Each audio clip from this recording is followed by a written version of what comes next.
Salam, jumpa kembali di Jejak Papua Channel. Sahabat, slogan All Eyes on Papua dalam sepekan terakhir mencuat tidak lama setelah unggahan All Eyes on Rafah viral di Instagram dan berbagai platform media baru. Slogan All Eyes on Papua dibagikan hampir 4 juta kali per Kamis 7 Juni 2024. Slogan All Eyes on Papua berisi ajakan mendukung suku Ayu dan suku Moi. Suku Ayu melawan rencana ekspansi perusahaan kelapa sawit PT Indo Asiana Lestari seluas 36.094 hektar, setara setengah area Jakarta. Sementara itu, suku Moi Sikin melawan PT Sorong Argo Sawitindo yang diberikan izin untuk menggunakan hutan adat mereka seluas 18.160 hektar untuk kelapa sawit. Walaupun unggahan All Eyes on Papua secara spesifik menyoroti konflik agraria dan kini memicu perbincangan yang lebih luas soal beragam persoalan di tanah Papua. Unggahan slogan All Eyes on Papua beredar di Instagram awal Juni lalu, beberapa hari setelah kemunculan foto yang menampilkan tenda-tenda pengungsi Palestina dan slogan bertuliskan All Eyes on Rafah. Slogan All Eyes on Rafah menyoroti serangan udara Israel dan kebakaran di kamp pengungsi Palestina di Rafah, Gaza sebelah selatan. Serupa dengan unggahan All Eyes on Rafah, foto berslogan All Eyes on Papua juga diciptakan kecerdasan buatan. Foto hitam putih tersebut menampilkan sebuah mata dan 4 paragraf penjelasan situasi masyarakat Ayu. Terdapat pula tautan menuju situs petisi publik Change.org. Petisi itu mengajak publik mendorong Mahkamah Agung mencabut izin lingkungan perusahaan kelapa sawit PT Indo Asiana Lestari.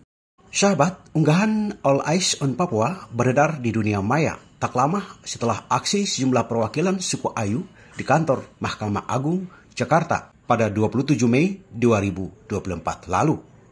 Bersamaan, beberapa lembaga seperti Greenpeace dan Yayasan Pusaka Bentala Rakyat yang mendampingi mereka, sejumlah perwakilan suku Ayu datang mengenakan pakaian adat. Mereka melantunkan nyanyian, menari, dan membentangkan poster bertuliskan "Selamatkan Hutan Adat Papua" dan "Papua bukan tanah kosong". Suku Ayu menggelar aksi di depan lembaga peradilan tertinggi di Indonesia itu karena gugatan mereka terhadap izin lingkungan PT Indo Asiana Lestari kini berada di tingkat kasasi. Dalam kurun waktu yang tidak ditentukan, para hakim Mahkamah Agung nantinya akan memutuskan apakah akan menerima gugatan itu atau kembali memenangkan perusahaan kelapa sawit tersebut. Sahabat, perlu Anda ketahui, suku Ayu sebelumnya kalah di 2 tingkatan peradilan, yaitu Pengadilan Tata Usaha Negara Jayapura pada November 2023 dan di Pengadilan Tinggi Tata Usaha Negara Manado pada Maret 2024 lalu. Berdasarkan riset Yayasan Pusaka pada 2023, tutupan hutan alam di seluruh tanah Papua menyusut 663.000 hektar. Bovendigul, wilayah tempat suku Ayu tinggal, adalah kabupaten dengan tingkat deforestasi tertinggi kedua di Papua selama periode itu. Setidaknya 51.000 hektar hutan di Bovendigul telah gundul atau berubah fungsi, merujuk riset tersebut. Nah sahabat, siapa suku Ayu? Menurut buku Ensiklopedi Suku Bangsa di Indonesia 1997 oleh Dr. Suliani Hidayah, suku Ayu mendiami daerah pesisir selatan Papua, terutama di daerah aliran sungai Digul. Letaknya kira-kira sebelah barat Tanah Merah di Kabupaten Merauke, Provinsi Papua Selatan. Mereka mendiami beberapa desa di Kecamatan Edera, Kabupaten Mapi. Jumlah populasi mereka sekitar 20-an ribu jiwa. Masyarakat adat Ayu umumnya hidup sebagai peramu dan pemburu. Makanan utama masyarakat Ayu adalah sagu serta ikan dan udang yang ditangkap langsung dari sungai. Perempuan-perempuan di kampung Yare bahkan menganggap hutan mempererat persatuan mereka. Tidak heran hutan menjadi begitu penting bagi masyarakat adat Ayu. Hendrikus Waro, pejuang lingkungan hidup suku Ayu, menyebut hutan sebagai rekening abadi karena menjadi ruang hidup yang memenuhi kebutuhan masyarakat Ayu dari generasi ke generasi. Sahabat, adapun suku Moi Sikin melawan PT Sorong Argo Sawitindo yang diberikan izin untuk menggunakan 18.160 hektar hutan adat suku tersebut untuk perkebunan sawit. Perusahaan tersebut sebelumnya memegang konsesi seluas 40.000 hektar di Kabupaten Sorong, yang sebagian telah dicabut pemerintah pusat pada tahun 2022. Lalu siapa suku Moi? Sahabat, suku Moi tak kalah dekatnya dengan alam. Dilansir dari Antara, awalnya suku itu hanya mendiami satu tempat, yaitu di kampung Maladofak. Seperti suku Ayu, masyarakat adat Moi juga bergantung pada hutan untuk mencari penghidupan. Makanan pokok suku ini adalah sagu, sehingga mereka melestarikan hutan sagu secara turun-temurun. Pohon sagu tidak hanya dimanfaatkan sebagai sumber makanan pokok, tetapi juga untuk membuat rumah. Bahkan ketika membusuk, pohon sagu pun masih memberikan kehidupan bagi masyarakat dengan ulat sagunya. Hutan juga menjadi area berburu hewan dan mencari sayur-sayuran yang tumbuh liar. Nah sahabat, berapa perusahaan sawit yang sedang beroperasi di tanah Papua di saat ini? Dan berapa perusahaan yang siap beroperasi? Serta berapa hektar kawasan hutan di Papua dan Papua Barat yang telah dikonversi pemerintah untuk usaha perkebunan sawit. Buku berjudul Atlas Sawit Papua yang diterbitkan Yayasan Pusaka menulis, sejak tahun 2014 ada sebanyak 21 perusahaan perkebunan telah beroperasi di tanah Papua. Sementara 20 perusahaan lainnya diduga hampir siap beroperasi. Ditulis di sana, pada tahun 2005 hanya ada 7 perusahaan yang beroperasi di tanah Papua. Sahabat, dikutip BBC Indonesia 8 Oktober 2024, merujuk pada catatan Yayasan Pusaka, sebuah lembaga nirlaba yang mengadvokasi masyarakat adat, sekitar 1,5 juta hektar kawasan hutan di Papua dan Papua Barat telah dikonversi pemerintah untuk perkebunan sawit. Dari total luas yang setara 22 kali luas DKI Jakarta itu, baru 300.000 hektar yang sudah dioperasikan menjadi kebun kelapa sawit. Sisanya seperti yang terjadi di atas tanah suku Tehit belum digarap, walau proses perizinan telah bergulir. Sahabat, suku Ayu dan suku Moi kini dijuluki penjaga hutan Papua. Masyarakat kedua suku ini ingin hutan tetap menjadi sumber penghidupan dan mengambil secukupnya dari sana. Sahabat, Bovendigul adalah satu dari 35 kota dan kabupaten di Papua yang masuk kategori daerah dengan kemiskinan ekstrim.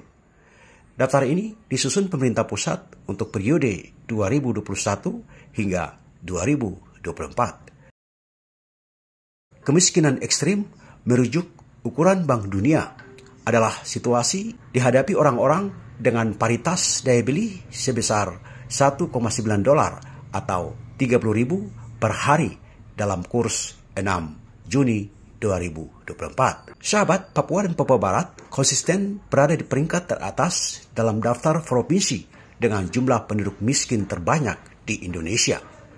Pada tahun 2023, merujuk pada Badan Pusat Statistik Nasional, persentase penduduk miskin di Papua mencapai 26,3% dan di Papua Barat sebesar 20,49%.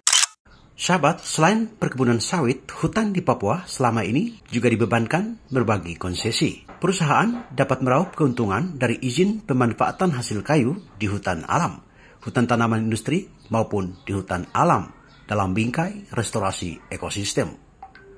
Forest Watch Indonesia, lembaga pemantau lingkungan berbasis di Jakarta, menyebut laju deforestasi atau penebangan hutan di Papua semakin meningkat dalam beberapa tahun terakhir. Ditulis BBC News Indonesia merujuk data Kementerian Lingkungan Hidup dan Kehutanan, FWI menyebut laju deforestasi secara nasional terus menurun dari rata-rata 1 juta hektar menjadi 400.000 hektar per tahun. Namun di Papua, menurut kajian FWI, deforestasi mencapai lebih dari 1 juta hektar setiap tahun sejak 2017. Luasnya area pemanfaatan hutan di Papua mereka anggap sebagai pangkal laju deforestasi itu. Menurut Franky dari Yayasan Pusaka, deforestasi itu bukan cuma perihal lingkungan, tapi juga manusia yang hidup di dalamnya. Potensi negatif itu disebutnya muncul karena Omnibus Law melihat hutan hanya dalam sudut pandang ekonomi. Sahabat, masalah perampasan tanah adat tidak hanya itu. Menurut Aliansi Mahasiswa Pemuda Peduli Hutan dan Hak Masyarakat Adat Papua, Gerakan Rakyat Tolak Tebu, Gerakan Malamoi, dan Komunitas Mahasiswa Pemuda Peduli Alam Papua Selatan, masalah yang dihadapi suku Ayu dan Moi merupakan gambaran kecil dari situasi perampasan tanah masyarakat adat di tanah Papua. Sebab ada jutaan hektar hutan yang telah diberikan untuk perkebunan sawit. Terbaru, pemerintah menyiapkan 2 juta hektar lahan perkebunan tebu yang berdampak pada suku Malin dan ekologi. Aliansi Masyarakat Papua itu mendesak pemerintah untuk segera menghentikan pemberian izin atas perusahaan berbasis lahan yang merampas tanah dan menghancurkan hutan adat di tanah Papua. Mereka juga meminta pemerintah segera meninjau dan mencabut seluruh izin pertambangan, perkebunan, kehutanan yang merusak lingkungan dan merampas hak-hak masyarakat adat Papua. Kemudian, mereka meminta segera memulihkan hak-hak masyarakat adat Papua yang telah dilanggar. Selain itu, aliansi juga mendesak pemerintah mengeluarkan regulasi undang-undang yang menghormati, melindungi, dan memenuhi hak-hak masyarakat adat.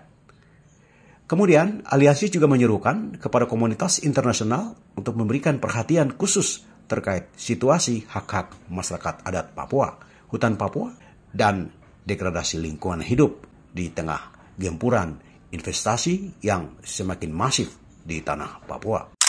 Sahabat, juru kampanye hutan Greenpeace Indonesia, Asep Komarudin, dilansir Tempo menekankan pentingnya pengembalian hutan adat kepada pemilik aslinya. Menurut dia, keberadaan perusahaan sawit telah merusak hutan yang menjadi sumber penghidupan, budaya, dan pengetahuan masyarakat adat.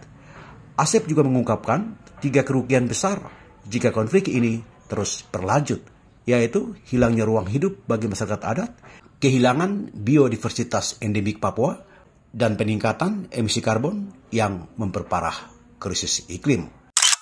Kemudian, Gisva Ferinanda, perempuan muda asal Kabupaten Manokwari, Papua Barat, dikutip BBC Indonesia, mengatakan slogan yang viral itu bisa mendorong masyarakat untuk mengetahui berbagai persoalan Papua yang selama ini luput dari perbincangan publik Indonesia. Gisva berkata, suku Ayu bukanlah satu-satunya kelompok adat yang tengah berupaya mempertahankan hak mereka di Papua. Seluruh orang Papua asli, menurut Gisva, menghadapi berbagai persoalan untuk bisa hidup sesuai harkat dan martabat di tanah mereka. Gisva berharap masyarakat tidak berhenti dengan membagikan unggahan All Eyes on Papua di media sosial, tetapi juga mengedukasi diri dengan membaca kajian serta berita faktual terkait situasi di Papua. Sementara itu, pemuda di Sentani, Kabupaten Jayapura, Ferry Anderson menyebut unggahan All Eyes on Papua yang viral sebagai aksi solidaritas yang positif karena menguatkan orang Papua asli. Serupa dengan Gisva, Terry mendorong masyarakat untuk mempelajari sejarah sosial, ekonomi, dan politik yang terjadi di Papua. Menjalin hubungan perkawanan dengan orang Papua, kata Terry, juga bisa menjadi langkah nyata mewujudkan solidaritas. Sahabat, perlu Anda ketahui, dari aspek lain, aspek kesehatan, berbagai data termasuk yang dikeluarkan pemerintah juga memperlihatkan persoalan meluas dan menahun di Papua, seperti kasus gizi buruk, penularan HIV/AIDS, hingga kematian ibu melahirkan. Sementara itu, persoalan hukum yang bersinggungan dengan isu politik juga disorot berbagai pihak. Dan hingga saat ini, konflik bersenjata di Papua masih belum berakhir. Konflik ini mengakibatkan korban di pihak TNI Polri dan TPNPB OPM, serta telah mengakibatkan pengungsi di sejumlah wilayah konflik di tanah Papua. Lalu bagaimana tanggapan pemerintah dengan perlawanan suku Ayu dan suku Moi? Sahabat, Wakil Presiden Maruf Amin menanggapi masalah masyarakat adat yang menjadi sorotan tagar All Eyes on Papua. Dalam proses pembangunan ke depan, kata Maruf, pemerintah daerah atau Pemda harus komunikasi dengan kepala-kepala adat dan masyarakat. Sementara itu, staf khusus Presiden Indonesia, Billy Mambrasar, membuat klaim telah mendengarkan aspirasi masyarakat adat Ayu. Ia berkata telah memberikan rekomendasi kepada Presiden Joko Widodo untuk meminta Kementerian Lingkungan Hidup dan Kehutanan meninjau ulang berbagai izin perusahaan di atas tanah suku Ayu. Billy membuat klaim dia juga menganjurkan Joko Widodo untuk memberi arahan spesifik kepada Badan Perencanaan Pembangunan Nasional dan Kementerian Koordinator Bidang Kemaritiman dan Investasi. Billy berkata juga telah meminta Presiden Jokowi untuk mendorong pembangunan ekonomi berbasis industri yang tidak merusak hutan. Klaim yang disampaikan Billy melalui akun Instagram miliknya itu direspon oleh Presiden Yayasan Pusaka, Dorothea Elizabeth Wabisher. Dia mempertanyakan Billy yang mengeluarkan pernyataan ketika unggahan All Eyes on Papua viral di media sosial. Selama beberapa tahun belakangan, kata Dorothea, pemerintah termasuk Billy tidak pernah mendengarkan aspirasi ataupun membuat kebijakan terhadap persoalan suku Ayu. Wassalam.